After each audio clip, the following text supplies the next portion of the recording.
হরে কৃষ্ণ। আজ শ্রাবণ মাসের তৃতীয় সোমবার। এই সোমবারের বিশেষ মাহাত্ম্য কথা শাস্ত্রে বর্ণনা করা হয়েছে। তাই আজকের এই পর্বে আমরা শ্রাবণ মাসের তৃতীয় সোমবারের মাহাত্ম্য জানবো। আজকের দিনে অনেকে ভক্তি ভরে ব্রত আদি করবে, কিন্তু ব্রত করতে না পারলেও আজকের দিনে ভক্তি ভরে যে খাবারটি গ্রহণ করলে বিশেষ সৌভাগ্য লাভ করা যায় সেই প্রসঙ্গে জেনে নিব। মহাদেব স্বয়ং এই খাবারটি গ্রহণ করে নিজে পর্যন্ত আনন্দে সেই তাণ্ডব নৃত্য শুরু করেছিল। মা পার্বতী পর্যন্ত সেই খাবারটি গ্রহণ করেছেন। সেজন্য আজকের দিনে ভক্তি ভরে অন্তত পক্ষে সেই খাবারটি সকলে আপনারা গ্রহণ করতে পারেন, এতে বিশেষ সৌভাগ্য লাভ হয়ে থাকে। তাই সকলকেই স্বাগতম জানাচ্ছি আমাদের এই ধর্মীয় তথ্যমূলক চ্যানেলে। আশা করছি আজকের এই তথ্যগুলো আপনাকে অবশ্যই সমৃদ্ধ করবে। ভালো লেগে থাকলে একটি লাইক করে কমেন্টে জয় শ্রী দেবাদিদেব মহাদেবের জয় একবার হলেও লিখে যাবার অনুরোধ জানাচ্ছি। দেখেন, হরের কৃপা ছাড়া হরিকে প্রাপ্ত করা যায় না।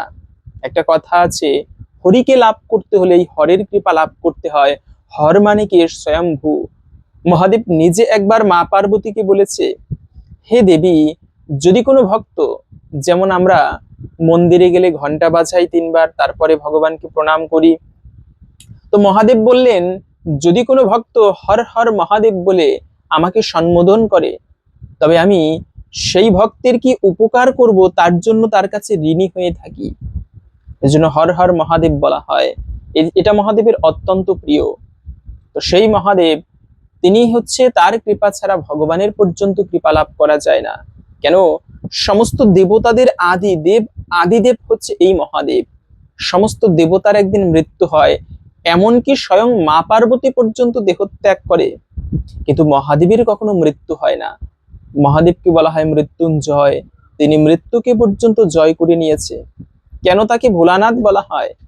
আপনি শত অপরাধ করেও তার কাছে যদি যান, তিনি সমস্ত অপরাধ ভুলে যায়, তাই তিনি ভোলানাথ। কেন তাকে আশুতোষ বলা হয়? সামান্য একটুকু বিল্লপত্র দুগ্ধ দিয়ে তার পুজো করলে এতেই মহাদেব প্রসন্ন হয়ে থাকে। অল্পতেই যিনি সন্তুষ্ট হন তাকে বলা হয় আশুতোষ।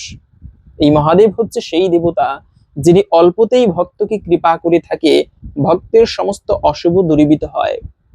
আপনারা এই শ্রাবণ মাসের তৃতীয় সোমবার ভক্তি ভরে পুজো করতে পারেন।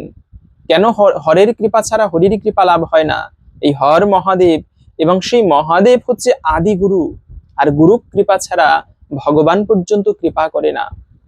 এজন্য গুরু ছাড়া গৌরাঙ্গ ভজে সে পাপী নরকে মজে। ভগবানের সেবা গ্রহণ করতে গেলেও গুরু গ্রহণ করতে হয়, কেননা গুরু ছাড়া যে ব্যক্তি দীক্ষা নেয়নি, অদীক্ষিতস্য বা আমরুকৃতম সর্বম নিরর্থকম, অদীক্ষিত ব্যক্তির সকল ধর্মকাজ আদি নিরর্থক হয়ে থাকে, হরিভক্তি বিলাসে বলা আছে। এজন্য দীক্ষিত হয়ে গুরু কৃপা ছাড়া, হরের কৃপা ছাড়া হরিকে লাভ করা যায় না। আর এই মহাদেব হচ্ছে আদি গুরু, সমস্ত গুরুদের আদি হচ্ছে স্বয়ং শ্রী মহাদেব। তার পুজো করা, বিশেষ করে শ্রাবণ মাসে, এটি অত্যন্ত শুভ এবং বিশেষ সৌভাগ্যপূর্ণ। স্বয়ং দেবতারা পর্যন্ত এই শ্রাবণ মাসে ভক্তি ভরে মহাদেবের সেবা করে থাকে, পুজো অভিষেক আদি করে থাকে। কেন তারা পুজো করে? কেননা এই শ্রাবণ মাসে যদি মহাদেবের পুজো করা হয়, এতে মহাদেবের বিশেষ কৃপা লাভ হয়। আমরা তো জানি সেই সমুদ্র মন্থনের কথা। সমুদ্র দেবতা এবং অসুরে মিলে সমুদ্র মন্থন করছিল। সেখানে মন্দার পর্বত দিয়ে সেই দণ্ড হিসেবে ব্যবহার করছিল, বাসুকী নাগকে দড়ি হিসেবে ব্যবহার করে এক পাশে দেবতা, এক পাশে অসুরেরা মিলে সমুদ্রকে মন্থন করা হচ্ছিল। এবং নিচে সেই মন্দার পর্বতের নিচে ভগবান কুরুমরূপে অবস্থান করে সবাইকে সহযোগিতা করতেছিল। কিন্তু কি হলো, যখন সেই সমুদ্র মন্থন করছিল, সেখান থেকে অনেক কিছু উঠে এসেছিল। লক্ষ্মী দেবী এসেছে, অলক্ষ্মী, অনেক মহামূল্যবান রত্ন আদি ধন্বন্তরী ভগবান এসেছে, সবশেষে এসেছে অমৃত। কিন্তু এই অমৃত উঠে আসার আগে সেই যে বাসুকী নাগকে দিয়ে মন্থন করা হচ্ছিল, তার প্রচন্ড কষ্ট হচ্ছিল। তখন তার শরীরের সমস্ত বিষ একত্রিত হয়ে মুখ থেকে নির্গত হচ্ছিল। সেই বিষের তেজে দেবতারা পর্যন্ত সেখানে থাকতে পারছে না। সৃষ্টির কোথাও এক ফোঁটা বিষ পড়লে সেখানে কোনো জীব থাকতে পারবে না। তখন এই সৃষ্টিকে বিষ থেকে রক্ষা করার জন্য দেবতারা প্রথমে ব্রহ্মার কাছে গেল। ব্রহ্মাজি আমাদের রক্ষা করুন। ব্রহ্মা বলে, তোমরা একটা কাজ করো, ভগবান বিষ্ণুর কাছে যাও। দেবতারা আবার বৈকুণ্ঠে ভগবানের কাছে গেল। ভগবান বলল, আমি এখন কুর্মরূপে তোমাদের সহযোগিতা করছি, তোমরা একটা কাজ করো, তোমরা শিবের কাছে যাও, দেব আদিদেব মহাদেবের কাছে যাও। দেবতারা মিলে তখন মহাদেবের কাছে গেল। মহাদেব এসে তখন, তিনি কিন্তু, এটা হচ্ছে মহাদেবের বিশেষ গুণ, তিনি জগতের থেকে ভালো কিছু গ্রহণ করে না। তার ঐশ্বর্যের কোনো কমতি নেই। মহাদেবের ঐশ্বর্যের কোনো কমতি আছে? সমস্ত দেবতার আদি যিনি, সমস্ত দেবতার মৃত্যু হয়, মহাদেবের মৃত্যু হয় না। এই যে স্বর্গের কোষাধ্যক্ষ কুবের, তিনি পর্যন্ত মহাদেবের কৃপা লাভ করে তারপরে সে স্বর্গের সব থেকে ধনী দেবতা হয়েছেন।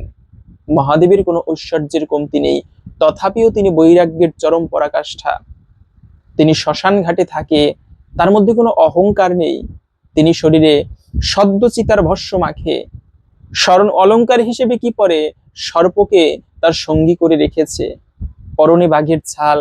যে পুজোয় ভগবানের ফুল লাগে না, সেই আকন্দ ফুল, ধুতুরা ফুল তার অত্যন্ত প্রিয়। যে জিনিস ভালো নয় সেটিকে তিনি গ্রহণ করেন, তাকে গঞ্জিকা দেওয়া হয়। তো আমরা এই মহাদেব জগতের থেকে ভালো কিছু নয়, খারাপটাকে গ্রহণ করে জগৎকে তিনি রক্ষা করে থাকেন। সেই মহাদেব এসে হলাহল বিষ তিনি পান করেছেন, মা পার্বতী কণ্ঠে আটকে রেখেছেন, সেই বিষ নিচে নামতে পারেনি। এতটা বিষের প্রদাহ, মহাদেবের শরীর বা কণ্ঠ পর্যন্ত নীল হয়ে গিয়েছে, তাই তাকে বলা হয় নীলকণ্ঠ মহাদেব। এবং এই মহাদেবের শরীর থেকে প্রচন্ড তাপ উৎপন্ন হচ্ছিল। তখন দেবতারা এই শ্রাবণ মাসে সেই মহাদেবকে বিশেষভাবে দুগ্ধ, শীতল জল, বিল্লপত্র আদি দিয়ে অভিষেক করিয়েছিল, স্নান করিয়েছিল।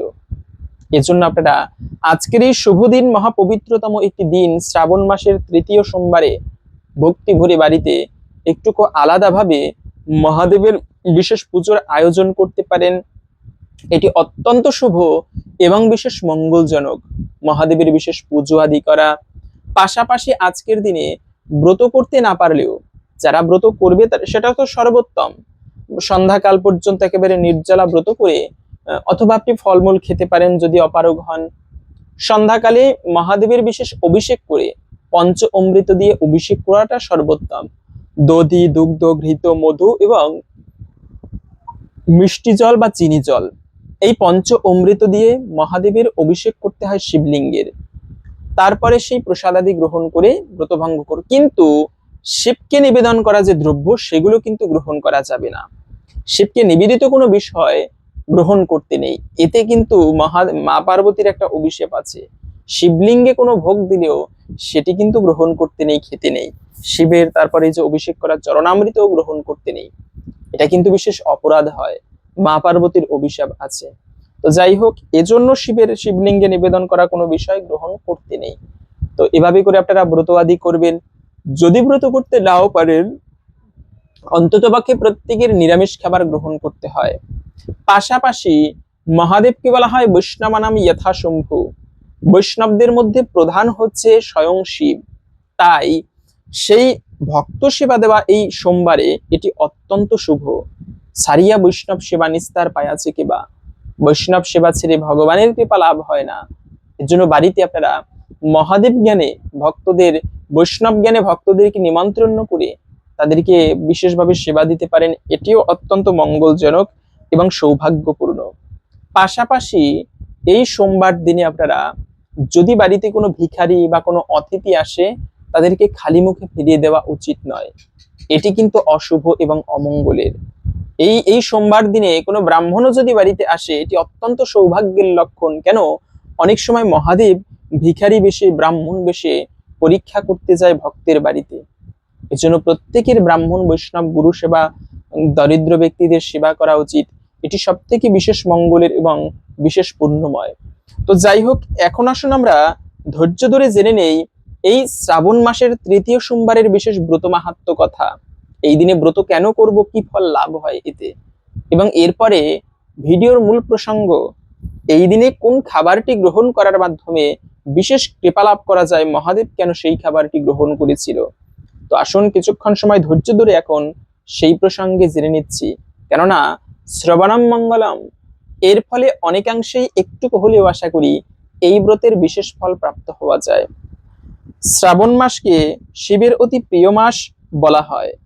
এই মাসে প্রতি সোমবারই ভগবান শিবের বিশেষ উপাসনার দিন। তবে তৃতীয় সোমবারকে অনেক ভক্ত আধ্যাত্মিক সাধনার মধ্যপর্ব হিসেবে মানেন।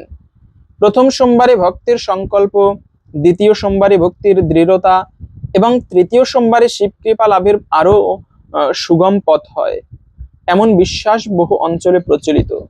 যদিও শাস্ত্রে প্রতিটি শ্রাবণ সোমবারের মাহাত্ম্য সমানভাবে বর্ণিত হয়েছে, তবুও তৃতীয় সোমবারে নিষ্ঠার সঙ্গে ব্রত ও পূজা করলে ভগবান আশুতোষ দ্রুত প্রসন্ন হন বলে পুরাণে উল্লেখ আছে। কথিত আছে, একসময় কৈলাস পর্বতে দেবী পার্বতী মহাদেবকে জিজ্ঞাসা করেছিলেন, হে মহাদেব, কলিযুগে মানুষের আয়ু কম, শক্তি কম, মন সর্বদা অস্থির, তারা কিভাবে সহজে আপনার কৃপা লাভ করবে? তখন ভগবান শিব মৃদু হেসে বললেন, হে দেবী, যে ব্যক্তি শ্রাবণ মাসের সোমবার উপবাস করবে, শুদ্ধ মনে আমার পূজা করবে, গঙ্গা জল, দুগ্ধ, দধি, ঘৃত, মধু এবং ঘি দিয়ে আমার অভিষেক করবে এবং বিল্বপত্র নিবেদন করবে, আমি তার প্রতি অতি সন্তুষ্ট হব। তার পাপক্ষয় হবে, সংসারের দুঃখ দূর হবে এবং মনোবাসনা পূর্ণ হবে। এই কথা শুনে দেবী পার্বতী নিজেও সোমবার ব্রত পালন করেন। তার ব্রতের প্রভাবে তিনি অখণ্ড সৌভাগ্য লাভ করেন। সেই থেকে এই ব্রত বিশেষভাবে প্রসিদ্ধ হয়ে ওঠে।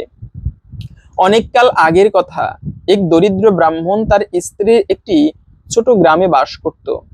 তারা ছিলেন অত্যন্ত ধর্মপরায়ণ, কিন্তু সংসারে ছিল অভাবের শেষ নেই। বহু বছর কেটে গেলেও তাদের কোনো সন্তান জন্মায়নি। দারিদ্র্য, দুঃখ আর অপমানে তাদের জীবনে নিত্য সঙ্গী হয়ে উঠেছিল।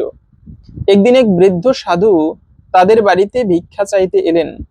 ব্রাহ্মণ পত্নী ঘরে সামান্য যা ছিল তাই ভক্তি ভরে সাধুকে অর্পণ করলেন। সাধু অত্যন্ত সন্তুষ্ট হয়ে বললেন, মা, শ্রাবণ মাসের 3টি সোমবার ভক্তি ভরে শিবের ব্রত পালন করো। বিশেষ করে তৃতীয় সোমবার শিবলিঙ্গে গঙ্গা জল ও দুগ্ধ দিয়ে অভিষেক করো, 3টি অখণ্ড বিল্বপত্র নিবেদন করো এবং ওম নমঃ শিবায় মন্ত্র কমপক্ষে 108 বার জপ করো। মহাদেব নিশ্চয়ই তোমাদের কৃপা করবেন। সেই বছর শ্রাবণ মাস এলো। ব্রাহ্মণ দম্পতি সোমবার থেকে উপবাস শুরু করলেন। দ্বিতীয় সোমবারে এইভাবে পূজা করলেন। অবশেষে এলো তৃতীয় সোমবার।